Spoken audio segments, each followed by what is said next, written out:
അപ്പൊ ഇന്ന് സൺഡേ ആണ്. അപ്പൊ നമ്മളിപ്പോ കേരള സ്റ്റൈൽ ഊണാണ് ഉണ്ടാക്കിയേക്കുന്നത്. നമുക്ക് എന്തൊക്കെ കറി ഉണ്ടെന്ന് നോക്കാം. ദേ മുട്ട പൊരിച്ചതുണ്ട്, ഉണക്കച്ചമീൻ ഫ്രൈ ഉണ്ട്, ചിക്കൻ കറി, മാങ്ങാച്ചാറ്, അമര തോരൻ, ഉണക്കച്ചമീൻ ചമ്മന്തി, പിന്നെ മാങ്ങാ പുളിശ്ശേരി ഉണ്ട്. കണ്ടില്ലേ, എനിക്കൊരു അണ്ടി പോലും തന്നിട്ടുണ്ട്. പിന്നെ പപ്പടം. ഇതാണ് നമ്മുടെ സൺഡേ ഊണ്. ഞാൻ കഴിച്ചു കാണിച്ചു തരാം. നല്ല രുചിയാണ്,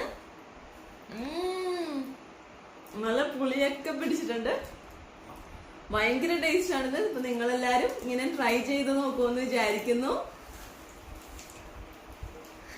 എല്ലാം കൂടി കുഴച്ചിങ്ങനെ കഴിക്കുമ്പോഴത്തേക്കും നല്ല ടേസ്റ്റാണ്. ടേസ്റ്റോടെ എനിക്ക് മിണ്ടാൻ കൂടി പറ്റണില്ല. പ്രത്യേകിച്ച് ഈ മാമ്പഴപ്പുളിശ്ശേരി നല്ല ടേസ്റ്റ് ഉണ്ട്. നിങ്ങൾ എല്ലാവരും ഇത് ട്രൈ ചെയ്ത് നോക്കണം വീട്ടില്.